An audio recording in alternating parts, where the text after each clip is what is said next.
हा हॅलो नमस्कार. तर दिवसाची सुरुवात ना ही अशी पाणी भरून होते, इतकी थंडी वाजते ना, तरी पण बाथरूम वगैरे क्लीन करायचा मोह मला काही जात नाही. एकदा जीवार केलं ना तर जीवारच होऊन जातं. आणि सनराईजचा वेट करता करताना इतके व्ह्यू कॅप्चर करून घेतले आणि नंतर म्हटलं सनराईज तर होत नाही पण चहा बनवून घेऊन, तोपर्यंत सनराईज पण झाला आणि मस्त चहा एन्जॉय केली.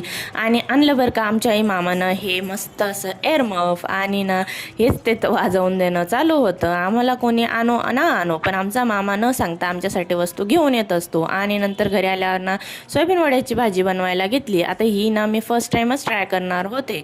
मी एक रेसिपी बघितली होती यूट्यूबला आणि तीच बघून ट्राय करणं चालू होतं. बनली तर बनली तशी, नाही तर मग जाऊ द्या. आणि सगळे खडे मसाले वगैरे टाकून घेतले आणि ना सगळे मसाले जगभरातले टाकून घेतले. तुम्हाला हवे ते मसाले टाकू शकतात. आणि ना हे सगळे मसाले टाकून ग्रेव्ही टाकून घेतली आणि सगळे ना तेल सुटेपर्यंत मस्त असं परतून घेतलं आणि सोयाबीन ना त्याच्यात टाकून दिली स्क्वीज करून. नंतर मग अशी छान भाजी रेडी झाली आणि पीठ मळून लगेचच ना पोळ्या बनवायला घेतल्या. आणि पोळ्या बनवायला मला प्रचंड आवडतात आणि पोळ्या जर फुगल्या ना तर मग त्या खूपच जास्त आवडतात. असो, आता ना ही जवस आणि करळ्याची चटणी होती ना, ती माझ्या मम्मीने काल बनवून दिली होती ना. असं संपला आजचा दिवस. चला भेटा.